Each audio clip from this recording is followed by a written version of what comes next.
Dictation 80 शब्द प्रति minute. 5 second बाद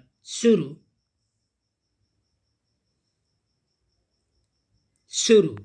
नीति आयोग ने देश के स्वास्थ्य क्षेत्र के लिए खर्च बढ़ाने की जो जरूरत रेखांकित की है उसे इस बात की स्वीकारोक्ति माना जाना चाहिए कि हमारा स्वास्थ्य क्षेत्र सिर्फ कमजोर ही नहीं है बल्कि आबादी के हिसाब से अपर्याप्त भी है।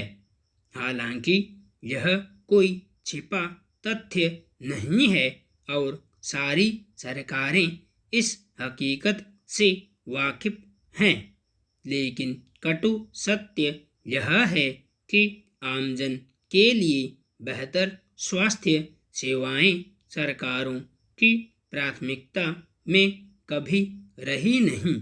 इसलिए स्वास्थ्य क्षेत्र बीमार होता चला गया। पिछले 8 महीनों के कोरोना काल में स्वास्थ्य सेवाओं की जो बदहाली उजागर हुई वह बहुत ही निराशाजनक तस्वीर पेश करती है। इसलिए स्वास्थ्य सेवाओं के बुनियादी ढांचे को मजबूत कैसे बनाया जाए, अब इस पर तेजी से काम करने का वक्त आ गया है। 1.25 अरब से ज़्यादा आबादी वाले देश के लिए मजबूत और कारगर स्वास्थ्य सेवा क्षेत्र को खड़ा करने के लिए भारी भरकम रकम चाहिए। नीति आयोग के सदस्य वी.के. पॉल का मानना है कि स्वास्थ्य सेवाओं को बेहतर बनाने और उन्हें देश के हर व्यक्ति तक पहुंचाने के लिए केंद्र और राज्यों दोनों को ही स्वास्थ्य सेवाओं की मद में खर्च बढ़ाना होगा। जिस राज्य का पहला कर्तव्य अपने नागरिकों को पर्याप्त व उच्च गुणवत्ता वाला भोजन, उत्कृष्ट शिक्षा और स्वास्थ्य मुहैया कराना होना चाहिए, आज वह उन्हीं में सबसे ज़्यादा नाकाम रहा है। आज भी देश में स्वास्थ्य सेवाओं का जो आलम है उन्हें देखकर तो लगता है कि लोगों को उनके हाल पर ही छोड़ दिया गया है। यही वजह है कि देश में जहां एक तरफ झोला छाप डॉक्टरों की भरमार है तो दूसरी ओर निजी क्षेत्र के अस्पताल सिर्फ मुनाफा बनाने में मग्न हैं।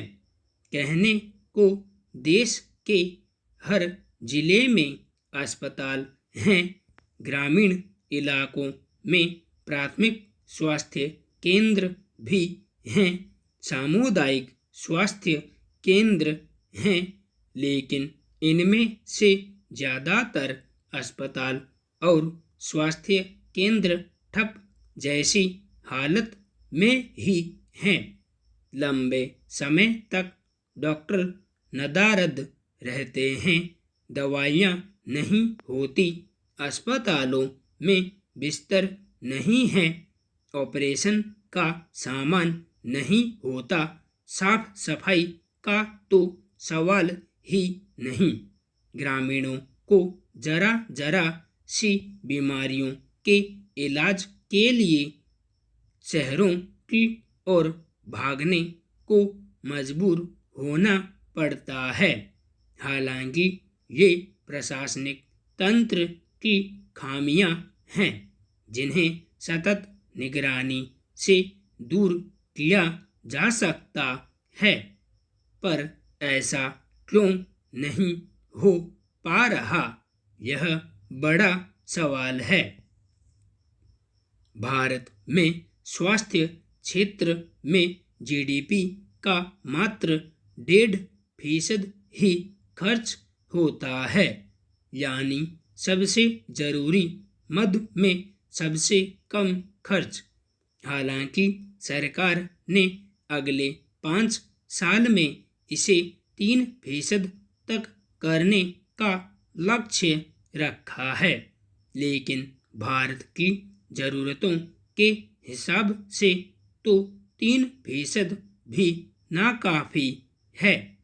दुनिया के कई देश स्वास्थ्य की मद में 8 से 9% तक खर्च कर रहे हैं। भले हम दूसरे देशों से हुड़ न करें, लेकिन एक बेहतर स्वास्थ्य सेवा क्षेत्र खड़ा करने के लिए जितना जरूरी खर्च करने की ज़रूरत है उतना तो किया जाए। चाहे नीति आयोग द्वारा बनाया राज्यों का स्वास्थ्य सूचकांक देख लें या वैश्विक स्वास्थ्य सेवा सूचकांक, भारत में चिकित्सा क्षेत्र की बदहाली की कहानी सब एक जैसे ही कहते मिलेंगे। स्वास्थ्य सेवा क्षेत्र को बेहतर बनाने में धन संबंधी कोताही महंगी साबित हो रही है। भारत ने जिन बीमारियों से मुक्ति के लिए अगले 1 दशक के लक्ष्य तय किए हैं, वे भी पैसे के अभाव में पूरे नहीं हो पाएंगे और देश की आबादी का बड़ा हिस्सा स्वास्थ्य सुविधाओं से वंचित ही बना रहेगा। संपूर्ण विराम।